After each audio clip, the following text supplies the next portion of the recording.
Hello Tubesters, it's me Gav and welcome to another one of my videos. Today we're on build vlog number 2 for the MiniArt T55A full interior build. So it doesn't look a lot, I grant you. There is a few other bits I'll show you in a minute, but this is the main bit I've got done. Quite proud of it, really, to be honest with you. Just, as I say, I'm not, I'm more or less a newbie to doing this. I haven't touched a kit properly in about 30 years, apart from that 1 in 72 tank and the Starfighter 1 in 72.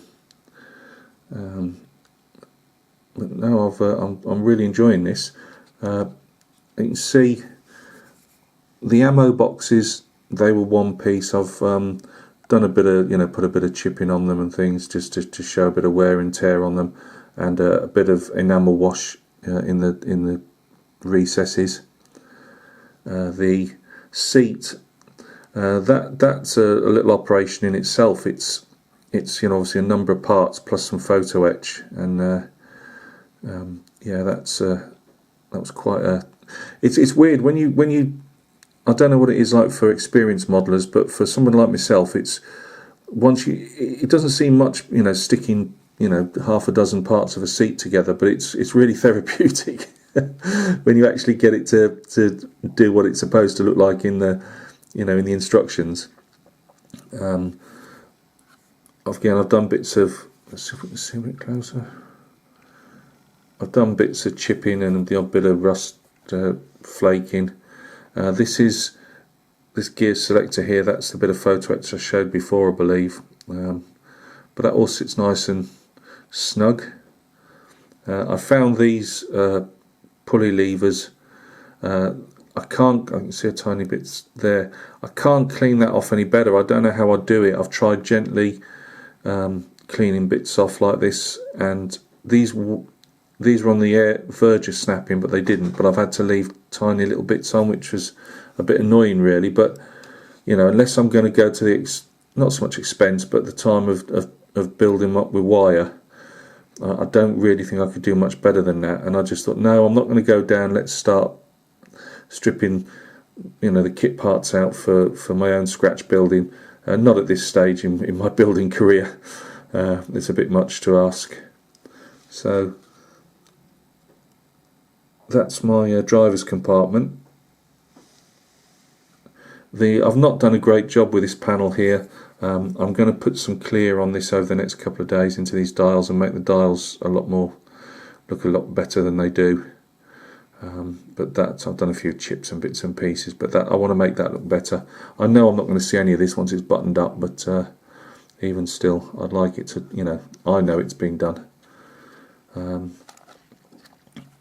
The ammo storage there for the coaxial machine gun, I'd imagine, with a bit of photo etch around for the banding, for the to hold them in.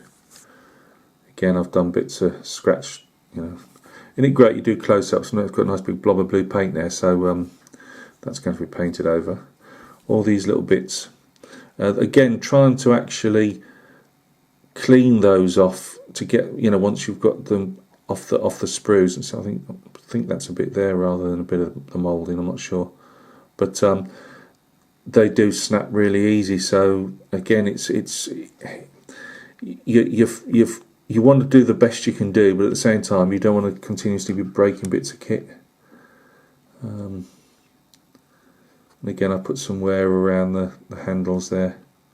The shells obviously take ages. Obviously you've got to file off the mould lines and paint them up. I've put some washes over them, and I was debating whether to lighten up the actual warheads on the tank rounds. Put a bit more paint, lighter paint on them. I don't know yet. Missed this piece completely. I wasn't realising. I thought this was going to be stuck up against something. So obviously not reading the instructions, so I'm not sure. This does have as you can see, a bit of play in it, but it will move, I reckon, when I come to putting the side pieces on, and that does worry me, I must admit. When I was doing this bit first, the seated area, I was forging ahead, and I was thinking, yep, this is great, I'm starting to see it come together. But when I had to put these two pieces are separate. So this piece here and the shell, you know, what I'd call a magazine, I suppose, that's a separate piece, and they just slap against each other. And what I can see now, I've only got to be a slightly bit out of place on all of this, and I'm going to be in trouble. I mean, I've got a bit of glue here as well. It's going to have to be repainted by the look of it. Yeah, I can see the slightest bit of, you know, the placement's out wrong, and yeah, I can see it throwing everything out. So that's started to play on my mind a bit. But on the whole, as I say, for a first timer trying to do something like this, I don't think it's too bad. I didn't want to do too much like rust and bits and pieces on the floor yet. I still might add bits and pieces, some scratching and that to this area, but I just don't want to get ahead of myself, if that makes sense. What's taking the time, as well as doing 100 odd tank rounds, is say things like this.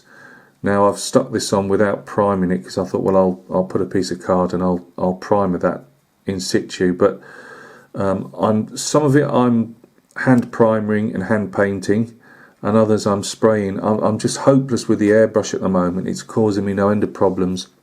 You know, it's hard to explain. I'm getting probably all the things that newbies with an airbrush get. You know, from 1 minute I'm clogging it, and then it seems too watery because it's just too runny, and I can seem to get the primer on fine. I'm using Mr. Hobby Primer Surfacer. That's it, Mr. Surfacer for priming, and I seem to be able to get that down okay. I'm using Vallejo's and their what do you call it? You know, thinner's the word I'm after. I'm using Vallejo for that, but that is I don't know. It just doesn't seem to go down very well for me. It goes down in speckles, and I've got just the Iwata Neo brush. The seals are fairly knackered on it, which is annoying because I haven't used it very much. So whether that's a cause, whether it's obviously probably the mixing that I'm doing. I bought one of that Mr. Hobby Procon Boys, is it? And that's come from Japan.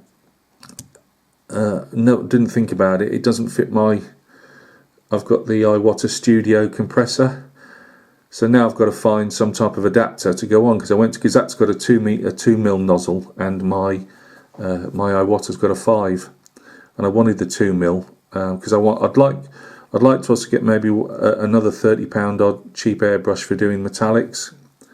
At the moment I'm hand painting all these shells and that because I don't want to put metallics through my airbrush. Yeah, so that's the base, I suppose, if you call it the tank. Well, we've got torsion bars coming out here as they're not fixed in, so let's just move that outside for a minute. Very pleased with this piece here. Sorry about the creaky chair. This is all being built up. All these little bits are pre-moulded on. I haven't done those. Again, I've done some weathering on them. Tried to do some marks where the levers would be scratching a bit of the paint. The fire extinguishers come pre-moulded on the two with a band already around. You just stick this little box on top. Again, the shells, they already have the banding around some of them where they show they're pre-clipped. The ammo tin again, and these electrical bits, if they're electrical bits, they're separate pieces, and obviously the backing is separate as well. Again, you can see I brush painted that because I thought it was all going to be in one colour, and when I actually put it together, this is obviously a blue. And I was having so much trouble with my airbrush the other day. I just sod this, I'll just paint it with a brush. But I don't like I don't mind using my brushes on small areas like this, but I want to be proficient with an airbrush, and at the moment I'm banging my head against the wall it'll get there. You know, it's just like painting, I suppose, figures and things. You know, you have to keep doing it until you get it right. But yeah, it's a shame. Stuck all these bits on here. Pipe work, that's really fiddly as well. The pipe work. It's not so much brittle. It's just so small that when you do come to clean it off, it is quite liable to snap when you're sanding it, no matter how gentle you do it. So that's one of the side pieces, obviously. You get things like this. This is the other side, which has still got to be worked on. I've got a primer, put some primer all over this. As you can see, I actually stuck these pieces on this side by mistake. Obviously this bit's covered it over now. And luckily I did realise it was my mistake and change them around. Bit of photo etch there. And obviously this has been, I've done a bit of paintwork on it. That's all been brush painted again. Because the thing is as well, I can't keep my airbrush and everything out. I just don't have the room, so it all has to be put back in a box. So I need to plan everything in advance. And sometimes it's just depressing when you get everything out and you're really looking forward to it and you can't airbrush. You know, it just doesn't work. And it's even worse than when you find that you bought your new airbrush and you can't use it because you haven't got an adapter for it. But yeah, so this is the other bit, and that's going to be built up a bit like that, I suppose. I've got another. It's all about the tank rounds. And there's lots of them. Again, I've done bits of chip there, showed a bit of rust. You know, put a bit of colour around, some washes to darken bits up in the shadow areas. You aren't going to see half of these. I say it's all going to be buttoned up, but you just do it because you know it's there and you want to do your best. So guys, thanks for stopping by and taking a look. Maybe by the next one, I've got to use my airbrush tomorrow, I believe, to try and get some more of these bits covered over. So on vlog number 3, I'll tell you how that went on, but don't hold your breath. It's not going well with the airbrushing at the moment, but we'll get there. Think positive, Gav. Adapt and overcome, as we used to say. So guys, thank you very much for stopping by and taking a look. I do appreciate it. You take care of yourselves. We will catch each other very soon on another video. Cheers.